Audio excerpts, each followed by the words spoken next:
Hello, I've had a question in Unit 3, Lesson 13. I'm looking at number 4.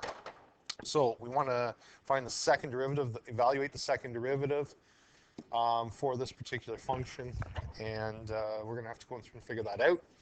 So what I'm going to do is I'm going to get rid of the radical sign, so I'm just going to rewrite it as 1 plus x cubed to the 1/2. And now I'm going to go ahead and take the derivative. So this is going to be chain rule. So it's not going to be the prettiest, but it's not too terrible. We're only looking for a second derivative. So 1/2 would come down. Nothing changes in the brackets. It's the exponent negative 1/2. Then we need to take the derivative inside of the brackets. And the 1 would become a 0, and it would become 3x squared. Now, before I go and do the second derivative, I'm going to clean this up or rewrite it. So I'm going to get 3/2 x squared 1 plus x cubed to the negative 1/2. Now I have two terms here. All right, so two terms being multiplied together. So that means I'm going to use my product rule. So the product rule states derivative of the first term. So the derivative of the first term, the 2 would come down, it cancels out the half, so I end up with 3x multiplied by the second term, which is unchanged, plus first term, 3/2 x squared, multiplied by the derivative of the second term, negative 1/2 comes down, leave the bracket alone, oops,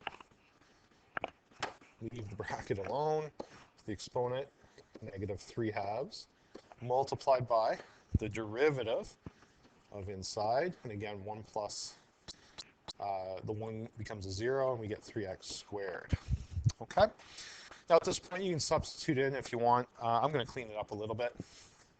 So I end up with 3x over negative exponent, and then it'll become the square root of 1 plus x cubed plus, so what do we got here? We're going to have 9 on top, because I got a 3 multiplying a 3. So 9. I'm going to have a subtraction sign, so this is going to become minus. I have a 4 on the bottom from these 2's. I'm going to have an x to the 4th on top from the x squareds. So I've got that fraction taken care of. That one's included. That one's included.